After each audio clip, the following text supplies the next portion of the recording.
Optimization problems usually start in plain language. Notes, constraints, and ideas written by humans. Turning those into clean, solver-ready math is often the hardest part. I have the pleasure of working with closely our next speaker, Shinchi, a research intern at MSR Redmond and a PhD student at the University of Washington.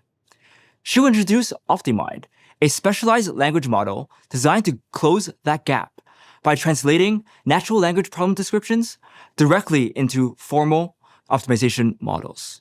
This work pushes the state of the art in AI reasoning while also improving reliability in systems where correctness really matters. Let's dive into the details and new capabilities of OptiMind.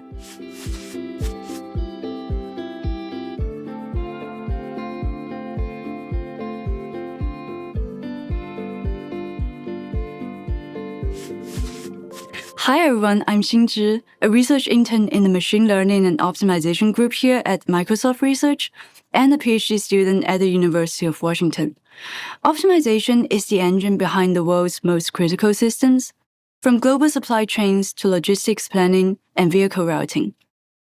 Today, I want to introduce OptiMind, which is our new 20 billion parameter reasoning model designed to translate natural language problems into a mixed integer linear programming formulations and a corresponding solver code. Essentially, it acts like an operations research expert to solve complex tasks in real life. In this project, which was a collaboration with the amazing MLO team here at Microsoft Research, we made two core contributions. First, we developed a way to clean up incredibly noisy optimization data using the expert knowledge. And second, we train a small model that matches the frontier-level performance. The task of OptiMind works as follows. A user describes in natural language a problem that involves some decisions that should be optimized. For example, please provide me an optimal production plan to maximize the profit across 6 months, given these specific capacity constraints. And the role of the language model is to generate the mathematical formulation corresponding to the problem and in the form of an executable solver code so that the user could run and get an optimal solution. And when we inspect the existing datasets and benchmarks in this domain, we found severe data quality issues. This applies to both the training dataset and the benchmarks used for testing. And in fact, we saw some training sets with up to 50% of the problematic instances, which include missing constraints, ambiguous descriptions, or wrong solutions. While we could manually clean the test benchmarks to ensure rigorous evaluations, fixing the massive training set is much more difficult. Training on the dirty data was like teaching a student with a textbook full of mistakes. So the first research question became, with such noisy data, how can we still train a competitive and reliable model? To solve this, we started by analyzing how models fail when answering the training questions. We noticed that within specific optimization classes, models make the same structural mistakes repeatedly. Take the traveling salesman problem as an example. Models consistently mishandle the subtool elimination constraints. Specifically, they often incorrectly apply the constraints to the starting node. And the result? This generates infeasible and disconnected loops instead of one continuous route.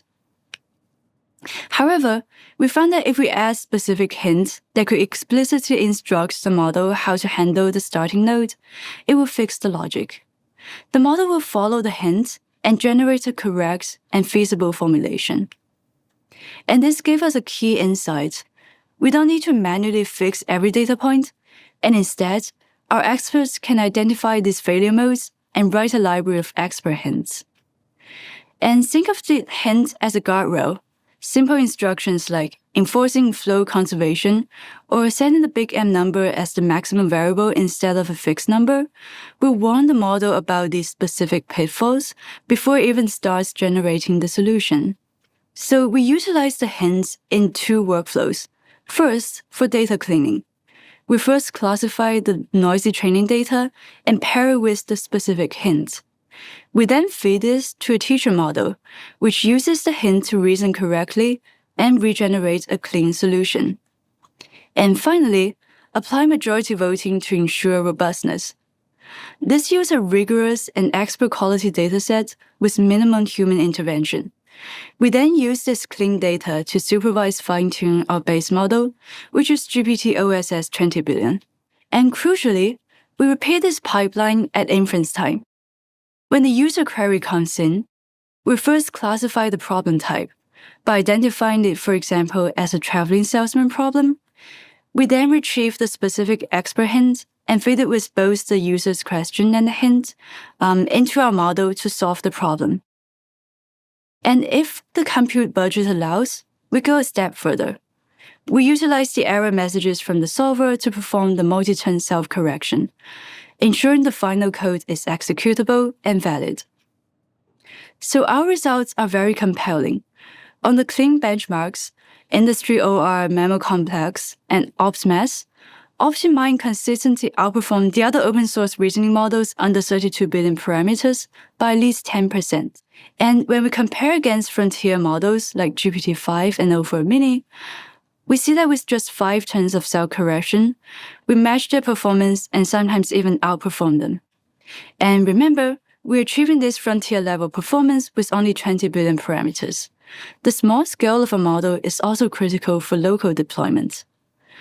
It allows organizations to keep sensitive supply chain data privately on their own GPUs, and it makes the research reproducible and accessible for the community.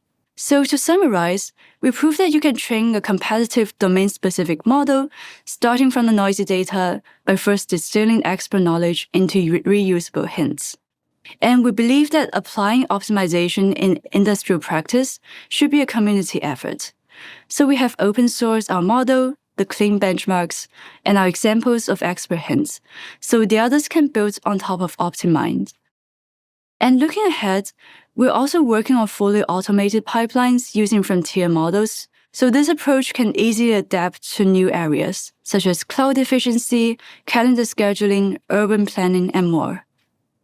While we focus on standard optimization families, we hope the community will use our methods to explore new and less standard optimization domains. So I would like to thank all of you for tuning into this talk. Here are some resources if you're interested to learn more about this project and start using the models.